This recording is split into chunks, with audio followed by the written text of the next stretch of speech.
You know, 317 kids at a time, 300,000 patients all year long.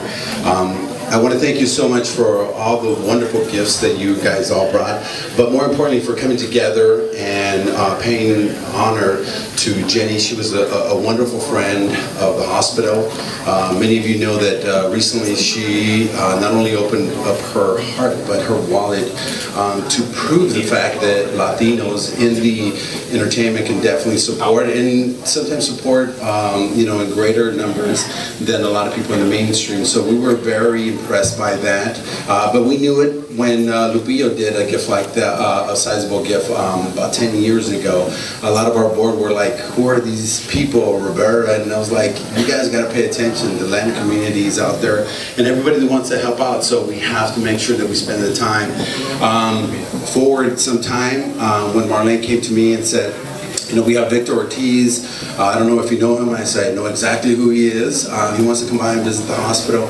And I go, is he sure he wants to go visit the hospital? Because it's not, you know, it's not what everybody thinks. Everybody thinks you're going to show up and kids are going to be happy to see you and jumping around and all that. And that's not the case. The case is the kids have a lot of medications going on. They're down. They're not feeling themselves because of their presence, because of the medications.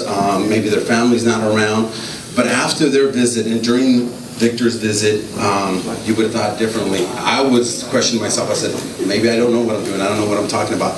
But this guy to sit down on the floor and play with this amazing little boy, Damari, and just play with him, and he's looking like, my boy Blue. He brought his belts, which was amazing, and for this little kid, he has no idea, you know, about boxing or Victor, but he knew and he understood that someone came in to spend time with him. And for that minute, actually, he actually became a entourage. He was coming around to the drum. He had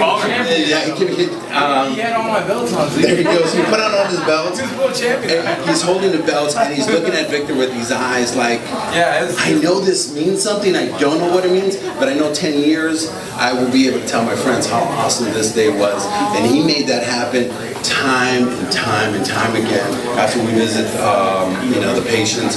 And then to end it, you visited you know, a teenager that was from your neck of the woods, and you would thought that, you know, we deliver his health, because at the end of the day we can promise these kids to go to Disneyland, get them any, you know, any present they want, but at the end of the day they just want their health, you know. And how difficult is that, you know, for my job? I mean, you know, I can get all kinds of stuff donated, but I can't get them their health. And for that minute, this teenager connected with Victor.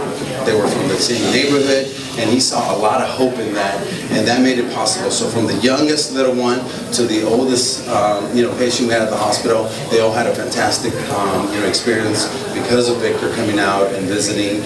And now the fact that I don't know whose job is going to be, I don't know if it's going to be yours, Victor, or somebody, when all these toys get delivered to the hospital, it's going to definitely make, you know, probably 3 or 4 times more smiles than the number of toys, because it would just escalate from the nurse to the mom, to the dad, to the siblings of that joy. So I want to thank you all from the bottom of my heart on behalf of the hospital. I wish you and your entire families a wonderful holiday season, and thank you so much. And Victor, thank you so much for your